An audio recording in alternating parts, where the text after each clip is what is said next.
Hi everybody, this is Father Warner D'Souza and we are looking today at the text of the Gospel of Luke chapter 7 verses 36 to 50. The story of the woman anointing Jesus' feet occurs in each of the other three canonical Gospels with a few differences in each narrative. In Luke's narrative there is a gradual revelation in the story. First we are told who the host is in verse 40, then who the guests are in verse 49. The action that prompts the chief guest's speech, in this case Simon's unspoken action, and finally the speech of the chief guest, namely Jesus. The setting is a meal that Jesus was invited to by a Pharisee named Simon. It must be assumed that Simon had developed some admiration or friendship with Jesus, for table fellowship was shared with those that one was close to. There are others who point out that this setting in Luke is similar to a Hellenistic or a Greek symposium, an ancient genre in which a host invites guests to his home to dialogue about weightier abstract matters like love or friendship or wisdom. In such a setting, a woman who was a sinner in the city learns that Jesus is in Simon's house. She obviously decides to gatecrash this dinner symposium, but not with her lofty words or thoughts on love or friendship, but with a simple but profound action. She washes Jesus' feet with her tears, wipes it with her hair, and anoints his feet with ointment which she has carried in an alabaster jar. Simon's dinner party, which was supposed to be a lively discussion with Jesus, is now stunned into silence by the actions of this unnamed woman.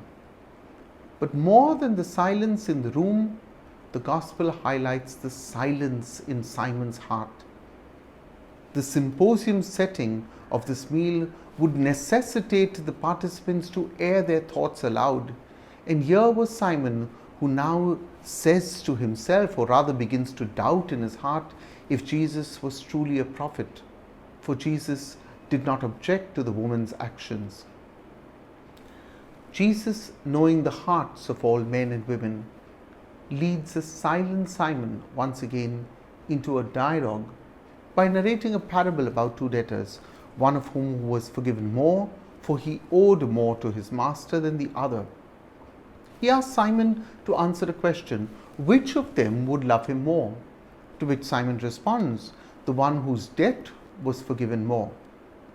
In doing so, Jesus opens Simon's eyes to the reality of the shallowness of his love and hospitality as compared to the generosity of the sinner woman's public actions of love. Her actions were louder than Simon's words, and Simon's love for Jesus is weighed out in public and found lacking. The Gospel of Luke makes clear from the start that Jesus has come for the marginalized and sinners. In a text prior to this one, we are told that the opponents of Jesus viewed him as a glutton and a drunkard, a friend of tax collectors and sinners. This did not prevent Jesus from making greater inroads in the life of sinners, and here is one who now, through a series of actions, repents at the feet of a man who has come to befriend sinners. What is amazing is that not only does this sinner woman find a friend in Jesus, for he praises her actions in a room full of men, but that she also finds forgiveness for her sins, something so hard for Simon and his friends to digest. The pun is really intended considering they were at a meal. In all of this, I do hope the words of Jesus are not lost on us when he says to the woman, "Your faith has saved you. Go in peace." When Catholics make their confession, they are given absolution. Their sins are forgiven and they go in peace. What we need to reflect on is that the woman also had faith in Jesus, and he acknowledges that faith. It is faith that prompted her to so publicly demonstrate her remorse. It is faith that drives her to the feet of Jesus, as we do in the confessional.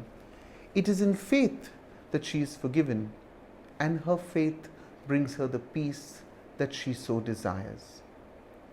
I thank you for listening to these reflections of ours. I invite you now to share this with your friends, family, and all those around you. And if you haven't subscribed to our channel, please do so. Thank you.